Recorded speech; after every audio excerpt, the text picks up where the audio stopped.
Hello mga mare! Meron ba kayong itlog na maalat dyan? Gawin natin yung masarap na ulam. Panibagong araw at panibagong recipe naman tayo mga katipid ulam serye natin. Gayatin nga lang natin ang topo ng paganito. At maghanda na rin tayo ng cornstarch. At isinalin ko na nga lang yung tofu sa malapad-lapad na lagayan para hindi tayo mahirapan. Magkakrak na rin ako dito ng 2 egg. At lalagyan na rin natin ng asin at saka paminta. At haluin nga lang natin ng ayos yan mga mare bago natin ibuhos sa ating tofu. At gumamit lang tayo ng panghalo na ganyan mga mare para hindi madurog yung ating tofu. Mekos-mekos lang ulit natin insan yan. At magpapainit na rin tayo ng ating paglulutuan. Lalagyan na rin natin to ng isang bote ng mantika. At habang nagpapainit tayo ng mantika mga mare ay simulan na nating ilagay ang tofu sa cornstarch. Pagulong-gulungin nga lang natin to mga mare para naman kumapit yung cornstarch ng maayos sa tofu.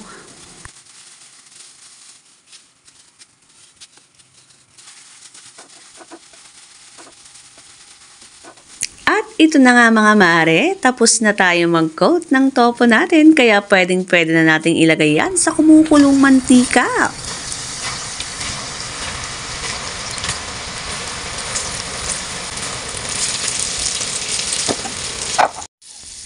At habang nagpiprito tayo mga mare ay balatan na natin yung ating salted eggs. At ibukod lang natin yung egg yolk nito.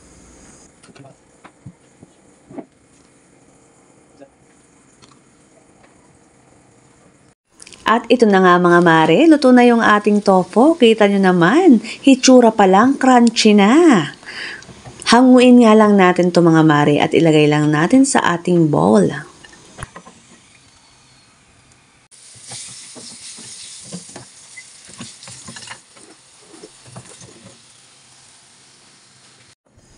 At yung natira nga nating white egg sa salted egg kanina ay lalagyan ko lang din to mga mare ng kamatis at sibuyas at saka asin.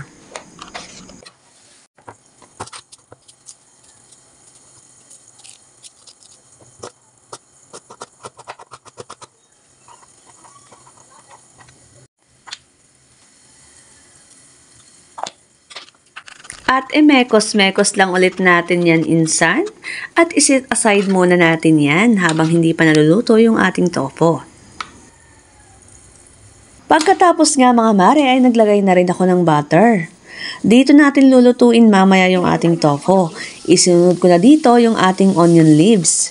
Pagkatapos ng onion leaves, ilalagay na rin natin dito yung ating ginayat na sili.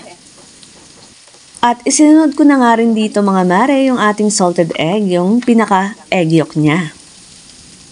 At pinirat-pirat ko nga lang to mga mare para humalo sa butter natin.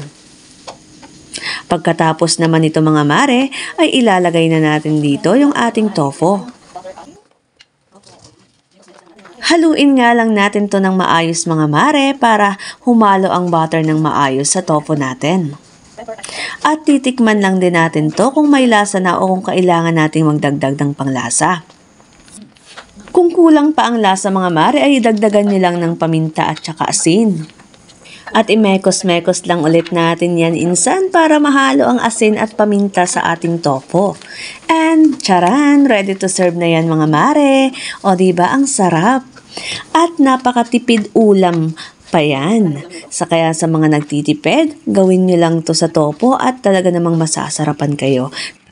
At dahil gustong-gusto ko yung for the presentation, ay nilagyan ko na rin to ng onion leaves sa taas. At nilagyan ko rin siya ng sili na para may kulay naman yung ating menu for today.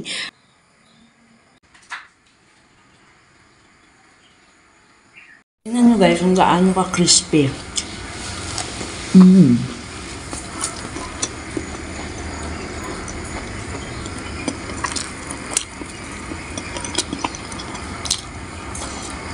Kung may suggestion nga kayo mga mare at gustong ilagay dyan, ay pwede kayong mag-comment dyan down below. At kung hindi ka pa nga nakakasubscribe sa amin, please follow Aklan Vlogs.